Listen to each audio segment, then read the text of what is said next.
Je pense que c'était une candidature de conviction. Hein. Je me suis présenté sans étiquette politique, une démarche qui est un peu originale dans le milieu politique. Et je pense que ce qui se passe aujourd'hui avec ma victoire, c'est aussi le signe que la vie politique fonctionne plus fort exactement de la même manière qu'on l'a connue depuis 70 ans.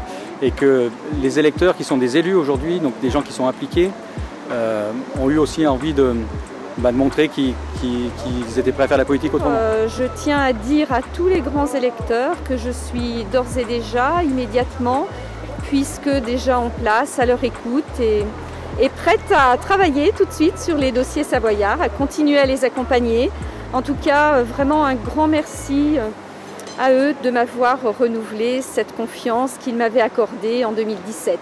C'est une autre étape dans mon engagement, donc je vais essayer de la faire avec dignité et de l'assumer le plus possible.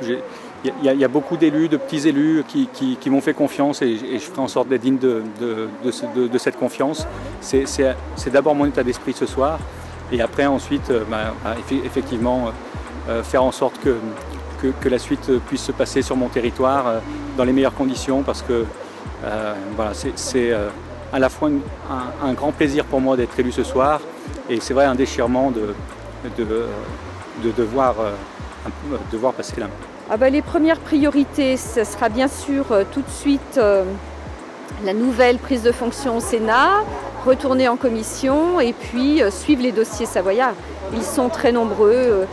J'ai pu, tout au long de cette campagne, échanger avec les grands électeurs sur les priorités qu'ils avaient. Alors ce sont des priorités bien sûr par rapport aux finances communales. Ce sera à voir à la fois avec le projet de loi 3D et le prochain projet de loi de finances. Mais ce sont aussi des priorités sur les déplacements, des priorités sur l'économie. Malheureusement, on sait bien que cette crise sanitaire que nous traversons sera suivie de problèmes économiques et ce sera avant tout un suivi pour moi de ces dossiers au niveau de nos entreprises, les soutenir et soutenir l'emploi bien sûr.